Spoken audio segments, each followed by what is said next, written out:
Hello everyone! Now you're going to hear a brief summary of the movie Let's Go to Prison. Enjoy watching. John Leszczycki has just been released from prison after his third stint. He's been drawn to the dark side since childhood. At just 8 years old, John stole a van that had a huge lottery-winning check inside. He didn't manage to cash it though. Guilty, declared the judge. Society needs to be protected from worthless scum like you. The verdict? 7 years in a juvenile detention center. That's how the system turned John into a desperate criminal. At 18, he tried to rob some mailmen, but ended up emptying his gun completely when he tried to scare them. The sentence was 4 years. If stupidity were a crime, you'd get a life sentence. 6 months after serving his time, the same judge sent John back behind bars for stealing a car. Once he was free, the guy decided that his first priority was to get revenge on the judge. But there was a problem. The old man had already passed away 3 days earlier. Out of anger, the repeat offender shot up a phone booth. Then at a bar, he happened to see an article about Judge Biderman's son opening a memorial. It seemed John had finally found someone to take his anger out on. While Nelson Biderman was giving a speech, the criminal broke into his car. There, he stole some change, emptied an inhaler, and even spat in the coffee. Twice. Nelson turned out to be quite a jerk. He squanders money and yells at the trustees of his father's foundation. John drives alongside, keeping an eye on his target. The asthmatic frantically tries to use the empty inhaler, then panicking, rushes into a pharmacy in search of a new one and knocks over the shelves. "Robber!" shouts the store owner. "Another junkie!" laments his wife, the pharmacist. Finally, the inhaler was found, but the family decided that the thug was now threatening them with a gun. John spiced things up by firing his own gun. In response, the lady fires a shotgun at Nelson. All this chaos was caught on the security camera, and the rich kids were soon arrested. Offended by their boss, the board of directors has no intention of helping Nelson get out of jail. Supposedly, the legal department advised him to take the blame himself. The time has come for Nelson Biderman's trial. John is also present in the courtroom. Relying on his father's good name, the brat decided to handle things with the judge personally. But the woman hates people like him, and everything will proceed strictly according to the letter of the law.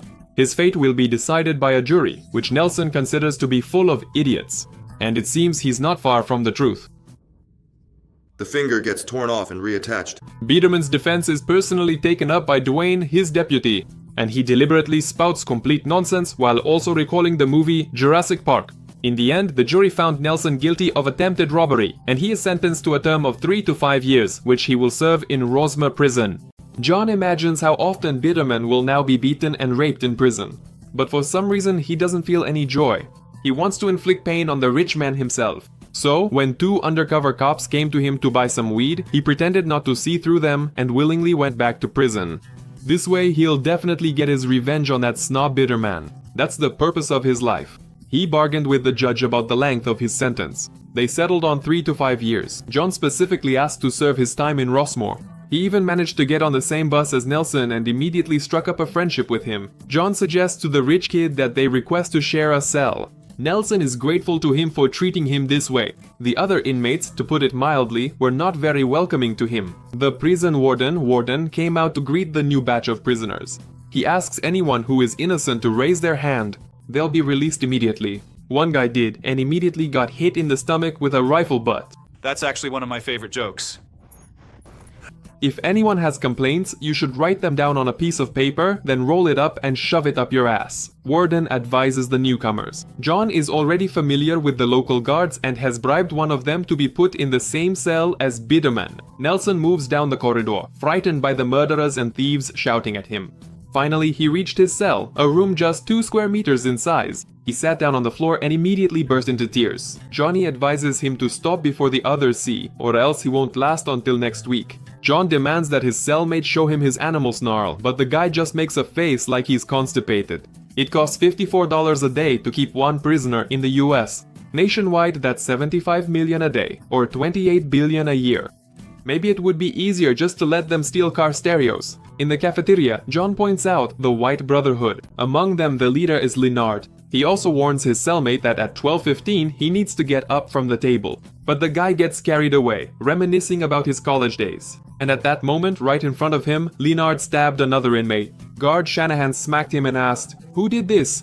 Prompted by John, he immediately pointed at Leonard, but back in the cell, Leonard called him out for it. You don't snitch in prison.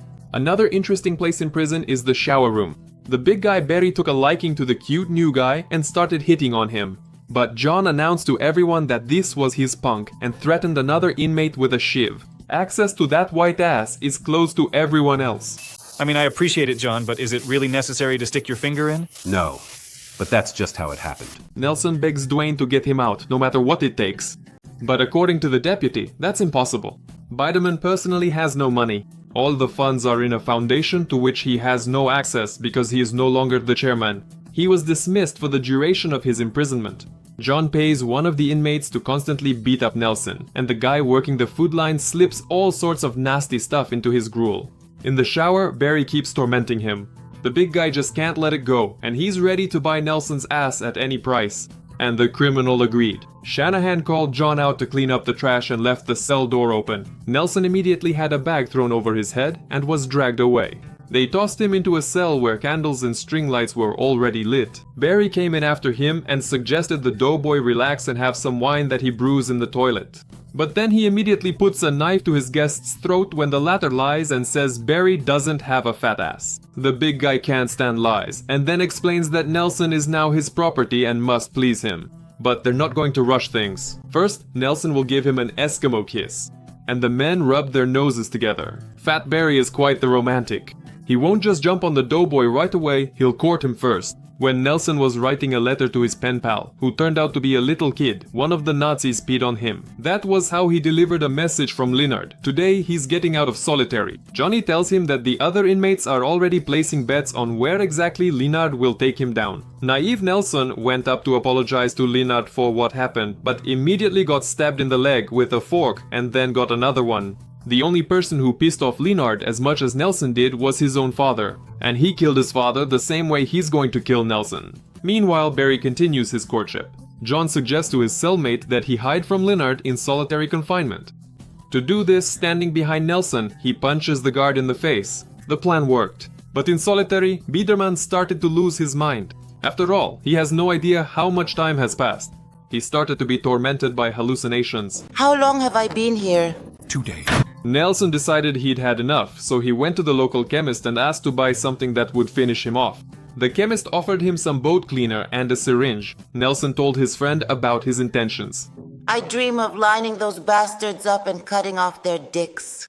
And the child read the letter aloud to the class. Suddenly, Leonard came into the cell and doused Nelson with gasoline. At the same time, he complained that Nelson wasn't Jewish. That would have made it more enjoyable for him. Surprisingly, Nelson puts up a good fight and smashes the killer's face. Suddenly, he dropped a syringe filled with cleaner. Leonard thought it was dope, gave himself a shot, and immediately dropped dead.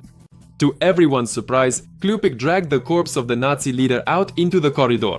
But no one was more surprised than Johnny. This was clearly not part of his plan. From that day on, everything changed for Nelson in prison. From now on, the White Brotherhood was on his side. Biederman became the boss and could now put pressure on anyone he wanted. However, matters of the heart remained unresolved. Over the past few months, Barry had fallen in love with Nelson, and it hurt him that his feelings weren't reciprocated. In a fit of emotion, the big guy nearly strangled Nelson in the bathroom. Our hero felt ashamed for breaking Barry's heart. At that moment, the Nazis burst into the bathroom to protect their boss, but he asked them not to touch the lovesick brute. John ended up in solitary by mistake, and when he got out, he saw that Biederman was now running the entire prison and had even staged a musical with the inmates. John is furious about how things are turning out. And it's John whom Nelson thanks for preparing him for life in prison. The plan for revenge went completely down the drain, and tomorrow is already Biederman's parole hearing. Nelson's big black friend helps him get ready for the important day. John comes into the cell and gives Nelson a farewell gift, a can of soda, and wishes him luck at the hearing. Biederman gets suspicious for some reason, the can was already open. However, his cellmate pretends to be offended by his friend's suspicion. After all they've been through together, he demonstratively takes a sip. Nelson apologized and downed the entire can in one gulp. A second later, he collapsed unconscious while John vomited what he'd swallowed into the toilet. Together with his accomplice, he carried Nelson's body somewhere. The next day, the committee members ask Biederman if he's ready to return to society. Of course, he replies, not realizing that the words "white power" have appeared on his forehead. Naturally, he was denied release. Nelson immediately attacked the snitch cellmate. During the fight, the guy finally confessed that it was all because of his father, the judge. Warden Shanahan, offended that the inmates started a fight without him, draws up a fight schedule and suggests the brawlers settle things in the yard on Friday. This will be a fight to the death. The loser will die and the winner will be killed by Shanahan himself. To make sure the local gladiators don't try anything funny, a guard is left with them. All the inmates, and not just them, are placing bets. For example, will someone get their skull cracked or an ear bitten off? Bitterman gets a visitor. It's Barry. The board decided that he's reformed, and it's all thanks to Nelson. But he can't be happy without his little fish. He wants to get him out. I'll only get out of here in a body bag. Then just let them sew a small bag for them too. You became my family, Barry. Nelson has an idea forming in his head. He called Dwayne and told him that if he stayed in prison, he would transfer control of the fund to his son, and according to the charter, his son would manage everything until Nelson was released. He adopted someone in prison. What are you doing in my office, you little bastard?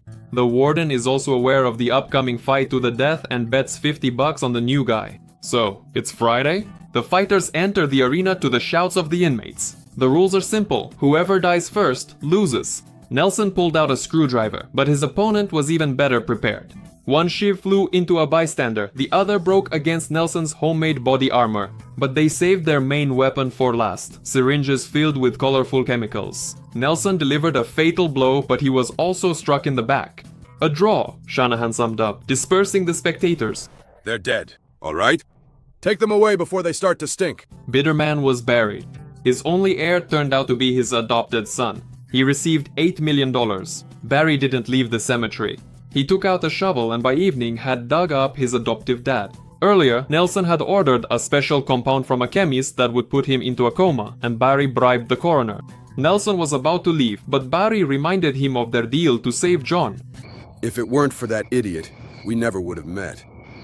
Former enemies were now even. A year passed. Barry and Nelson opened a winery called Duckling. One critic didn't like their wine, but John and a couple of other ex-cons who worked there started putting pressure on him, and the man promised to give them a score of 100 out of 100. Even though this nasty swill with a hint of ammonia isn't liked by anyone, not even the winemakers themselves,